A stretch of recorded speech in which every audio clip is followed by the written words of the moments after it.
2026년 1월 16일 금요일.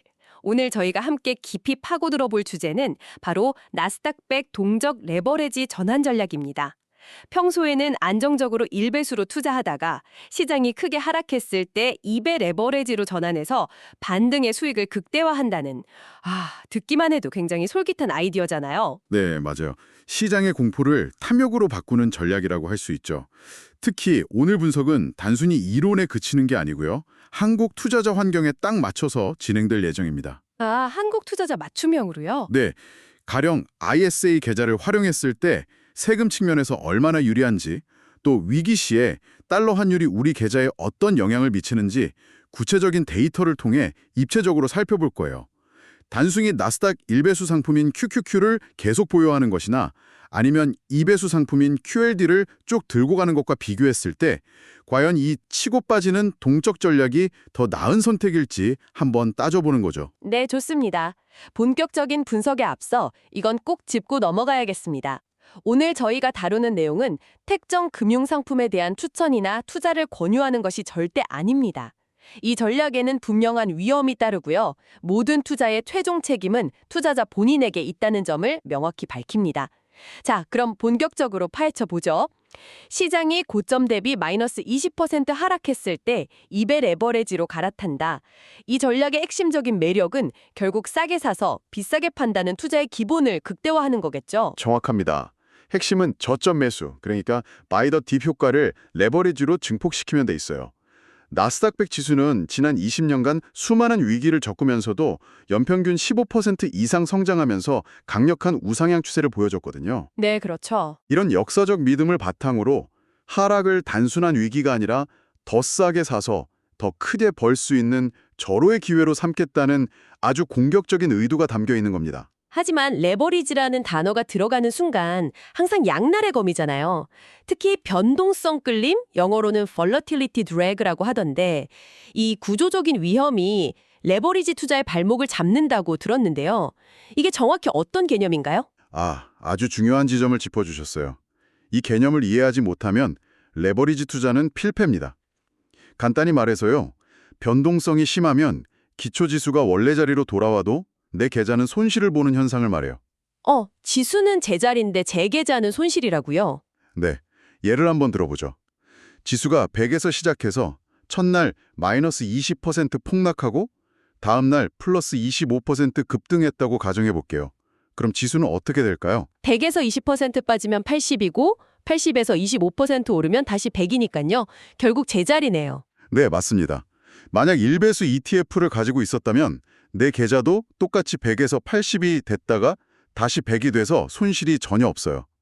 하지만 2배수 ETF의 경우 첫날 지수가 마이너스 20% 빠질 때 내 계좌는 마이너스 40%가 빠지는 거군요. 네, 마이너스 40%가 하락해서 100이 60이 됩니다. 그리고 다음날 지수가 플러스 25% 오를 때 내 계좌는 그 두 배인 플러스 50%가 오르죠. 60에서 50%가 오르면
자, 그럼 60에서 50%가 오르면 얼마가 될까요? 어라? 잠깐만요. 지수는 100으로 돌아왔는데 제 계좌는 90이 되어 있어요. 마이너스 10% 손실이네요. 그냥 앉은 자리에서. 흘림의 무서움이에요. 지수는 제자리인데 내 계좌는 녹아내리는 거죠. 특히 이 전략은 시장이 폭락해서 변동성이 극대화된 시점에 진입하는 거잖아요. 그렇죠.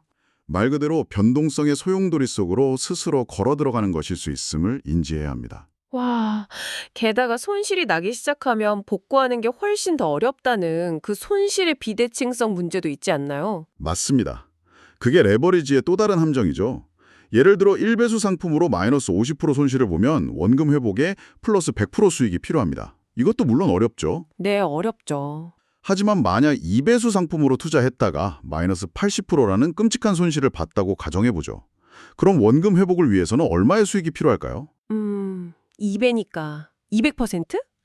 아닐 것 같은데요? 놀랍게도 무려 플러스 400%의 수익이 필요합니다. 400%요? 네, 100만 원이 20만 원이 된 상태에서 다시 100만 원이 되려면 80만 원을 벌어야 하니까요. 20만 원으로 80만 원을 벌려면 400% 수익률이 나와야 하는 거죠. 와, 400%. 그게 가능한 수치인가요? 워런 버핏도 평생 그 정도 수익은 못 낼 것 같은데요. 이건 뭐 사실상 게임 오버 선언이나 마찬가지라는 말씀이시네요? 그렇죠. 영구적 자본 손실의 위험이 일반 투자보다 훨씬 크다는 걸 명심해야 합니다. 이론만 들어도 정말 무서운데요. 이게 실제로 투자자들의 계좌에서 벌어졌던 일이라고 생각하니까 혹시 이 전략을 써서 대박이 난 꿈의 시나리오랑 반대로 완전히 망해버린 악몽의 시나리오를 실제 역사에서 찾아볼 수 있을까요? 물론입니다. 역사는 모든 답을 알고 있죠. 가장 이상적인 꿈의 시나리오는 바로 2020년 코로나19 팬데믹 때와 같은 V자형 반등 상황입니다. 아, 그때. 당시 나스닥 지수가 불과 한 달 만에 30% 가까이 급락했죠. 전략에 따라 지수가 마이너스 20% 지점에 도달했을 때 2배수로 전환했다면 이후 짧은 추가 하락을 겪은 뒤 정말 드라마틱하고 가파른 반등이 이어졌습니다. 그때 정말 엄청났죠. 하루가 다르게 오르던. 네, 이 경우 나스닥의 폭발적인 상승을 온전히 2배로 누리면서 단순 1배수 보유 전략은 물론이고요. 하락 구간을 온몸으로 맞으면서 버틴 2배수 단순 보유 전략보다도 훨씬 압도적인 성과를 냈을 겁니다. 아, 그렇죠. 하락을 피하고 상승만 2배로 먹는 거니까. 맞습니다. 말 그대로 시장의 공포를 먹고 자라는 최고의 전략이 되는 순간이죠. 정말 듣기만 해도 짜릿한데요. 하지만 항상 시장이 그렇게 친절하진 않잖아요. 악몽의 시나리오, 즉 최악의 경우는 어땠을까요? 이 전략의 치명적인 약점, 바로 떨어지는 칼날 잡기 리스크가 현실화된 경우입니다. 대표적으로 2000년 닷컴 버블과 2008년 금융위기가 있죠. 닷컴 버블이면 나스닥의 그 전설적인 대폭락 말씀이시죠? 맞습니다. 2000년 3월 고점을 찍은 나스닥 지수가 하락하기 시작합니다. 우리 전략에 따라 마이너스 20% 지점에서 이제 충분히 싸졌다, 바닥이다라고 외치며 2배수 레버리지로 진입했다고 가정해보죠. 네. 하지만 지수는 거기서 멈추지 않고 2년 반에 걸쳐 고점 대비 무려 마이너스 83%까지 폭락했습니다. 잠깐만요. 마이너스 20%에서 들어갔는데 거기서부터 또 엄청나게 빠졌다는 거잖아요. 그럼 마이너스 20% 지점에서 진입한 투자자는 남은 하락 구간, 그러니까 약 마이너스 63%포인트의 하락을 2배로 맞게 되는 거죠. 정확합니다. 수학적으로 계산해보면 이 구간에서 2배수 ETF는 마이너스 99% 이상의 손실, 즉 사실상 전액 손실을 기록했을 겁니다. 마이너스 99%? 네, 원금 회복이 수학적으로 불가능해지는 거죠. 마이너스 99% 손실이면 그건 그냥 돈이 사라졌다는 거잖아요. 그냥 1배수 QQQ를 들고 있었다면 약 14년을 버텨서 원금을 회복할 수 있었겠지만 이 전략을 쓴 투자자는 영구적인 자본 손실, 즉 파산을 맞게 되는 거네요. 네, 그래서 마이너스 20% 지점이 바닥이 아니라 지옥으로 가는 입구일 수도 있다는 걸 보여주는 비극적인 사례입니다.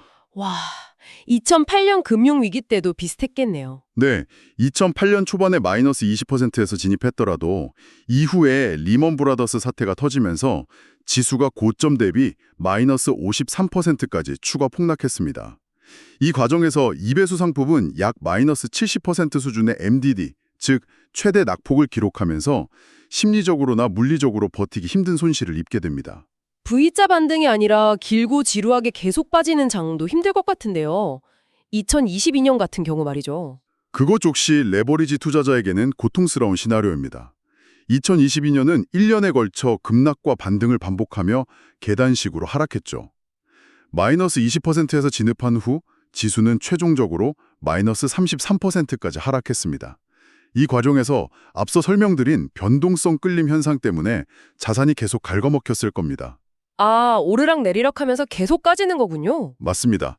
지수가 13%포인트 더 빠지는 동안 레버리지 ETF는 단순 계산인 마이너스 26%보다 훨씬 큰 손실을 보게 되는 거죠. 분석을 들을수록 보통 강심장이 아니고서는 실행하기 어려운 전략이라는 생각이 드는데요. 그렇다면 한국 투자자로서 이 엄청난 리스크를 조금이나마 관리하거나 혹은 이 전략의 장점을 더 살릴 수 있는 방법이 있을까요? 네, 바로 여기서부터가 한국 투자자분들께 드리는 맞춤 분석입니다. 우리에게는 두 가지 강력한 무기가 있어요. 바로 환율 효과와 ISA 계좌입니다. 오, 환율과 ISA? 네, 먼저 환율부터 살펴보죠. 보통 글로벌 금융위기가 오면 어떤 현상이 나타날까요? 경험상 안전자산 선호 심리가 강해지니까 원화 가치는 하락하고 달러 가치가 급등하죠. 정확합니다. 그게 바로 핵심이에요. 국내에 상장된 나스닥백 레버리지 ETF는 크게 두 종류가 있습니다. 환율 변동에 그대로 노출되는 환노출형과 환율 변동 효과를 인위적으로 제고한 환해지형이죠. 타이거가 환노출이고 코덱스 H가 환해지, 맞죠? 네, 위기 상황에서는 이 둘의 차이가 엄청난 결과를 낳습니다. 나스닥 지수가 마이너스 30% 폭락해서 2배수인 마이너스 60% 손실을 보고 있다고 가정해보죠. 이때 위기 상황이라 달러 가치가 플러스 20% 상승하면 환노출형 ETF는 이 환차익이 손실을 일부 상쇄해줍니다. 아, 원화 기준 손실폭을 줄여주는 일종의 에어백 역할을 하는 셈이군요. 네, 최대 낙폭 MDD를 줄여주는 효과가 있죠. 반면 환해지형 ETF는 이 혜택을 포기하고 지수 하락분을 그대로 막게 됩니다. 와, 이거 굉장히 중요한 포인트네요. 근데 반대로 위기가 아닌 평범한 상승장에서는 환율이 안정적이거나 오히려 원화가 강세일 수도 있잖아요. 그럴 땐 환노출형이 오히려 수익률을 깎아먹는 족쇄가 될 수도 있는 것 아닌가요? 아주 예리한 질문이에요. 맞습니다. 평상시에는 환해지형이 더 나은 성과를 보일 수 있어요. 하지만 이 전략의 본질을 생각해야 합니다. 이 전략은 위기 시에 진입하는 전략이잖아요. 아, 그러네요. 그렇기 때문에 위기 상황에서 구조적으로 더 안전한 방어막을 제공하는 환노출형을 선택하는 것이 전략의 취지에 더 부합한다고 볼 수 있는 거죠. 알겠습니다. 위기 대응 전략이니까 위기 상황에 최적화된 상품을 고르는 게 맞다는 말씀이시군요. 그럼 두 번째 무기인 ISA 계좌는 얼마나 큰 차이를 만드나요? 이런 결정적인 차이를 만듭니다. 세금 알파, 텍스 알파라고 부를 수 있을 정도죠. 만약 여러분이 미국에 상장된 QLD에 직접 투자했다면 매매 차익에 대해 22%의 양도소득세를 내야 합니다. 네, 그렇죠. 하지만 국내 상장 ETF를 ISA 계좌를 통해 투자하면 순이익 200만 원까지는 아예 비과세고요. 초과하는 금액에 대해서는 9.9%의 저율 분리과세만 적용됩니다. 22%와 9.9%라니 세율 차이가 2배 이상이네요. 구체적인 숫자로 비교하면 그 위력이 더 와닿을 겁니다. 이 전략으로 운 좋게 1억 원의 수익이 발생했다고 가정해 볼게요. 네? 미국 직투로 QLD를 매매했다면 세금은 기본공제 빼고 계산해서 약 2,145만 원입니다. 하지만 ISA 계좌에서는 세금이 약 970만 원에 불과해요. 와, 거의 1,175만 원이 차이 나는 거네요. 세금만으로요? 그렇죠. 이 정도면 레버리지 ETF의 다소 높은 보수 비용을 여러 번 내고도 남는 엄청난 혜택입니다. 한국 투자자라면 이 제도를 활용하지 않을 이유가 전혀 없는 거죠. 자, 그럼 지금까지의 분석을 종합해 보겠습니다. 위험도 명확하고 기회도 명확한데요. 마이너스 20% 하락 시 레버리지 전환 전략, 어떻게 결론 내릴 수 있을까요? 하이리스크 하이리턴의 전형입니다. 2020년 같은 V자 반등에는 최고의 성과를 내지만 2000년 닷컴 버블처럼 구조적 붕괴장에서는 회복 불가능한 손실을 줄 수 있는 치명적인 테일 리스크를 내포하고 있어요. 단순히 마이너스 20%라는 가격만 보고 진입하기에는 너무나 위험한 전략인 거죠. 그렇다면 이 전략을 무작정 따라하기보다는 생존 확률을 높이는 방향으로 좀 더 안전하게 다듬을 필요가 있겠군요. 맞습니다. 그래서 몇 가지 보완 장치를 추가한 수정된 전략을 제안해 볼 수 있습니다. 첫째, 추세 필터를 적용하는 겁니다. 추세 필터요? 네. 마이너스 20% 하락했다고 바로 진입하는 게 아니라 지수가 장기 추세선인 200일 이동 평균선을 다시 회복하는 등 하락 추세가 멈추고 상승 추세로 전환되는 기술적 신호를 확인하고 진입하는 거죠. 200일 이동평균선이요? 그건 거의 바닥에서 한참 올라온 다음일 텐데요. 그럼 V자 반등의 가장 달콤한 초기 구간은 다 놓치는 것 아닌가요? 바닥을 잡으려는 이 전략의 원래 취지와는 좀 어긋나는 것 같은데요. 정확한 지적입니다. 이건 명백한 트레이드 오프예요.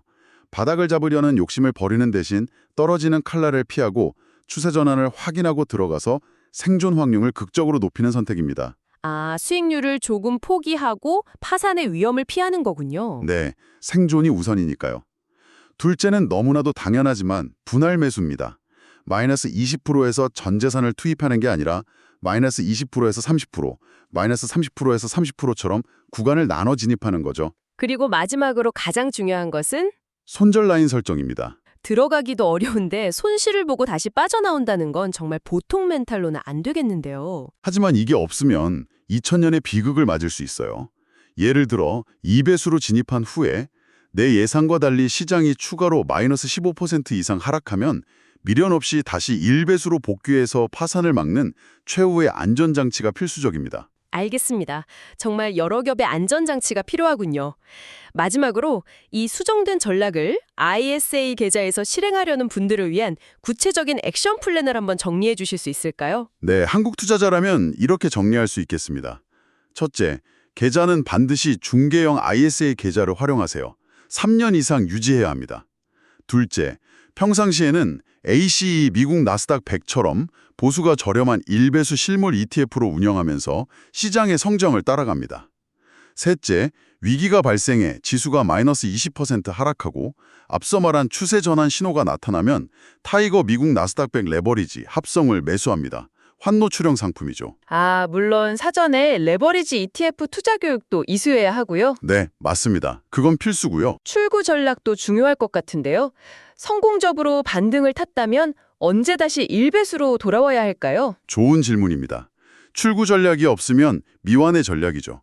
시장에 충분히 회복해서 예를 들어 지수가 전고점의 마이너스 10% 수준까지 반등하면 다시 1배수 ETF로 교체해서 수익을 확정하고 변동성 위험에서 벗어나는 것이 현명합니다. 탐욕을 제어하는 단계군요. 네, 그렇죠. 오늘 저희는 시장의 공포를 기회로 바꾸려는 아주 대담한 전략에 대해 깊이 파고들어 봤습니다.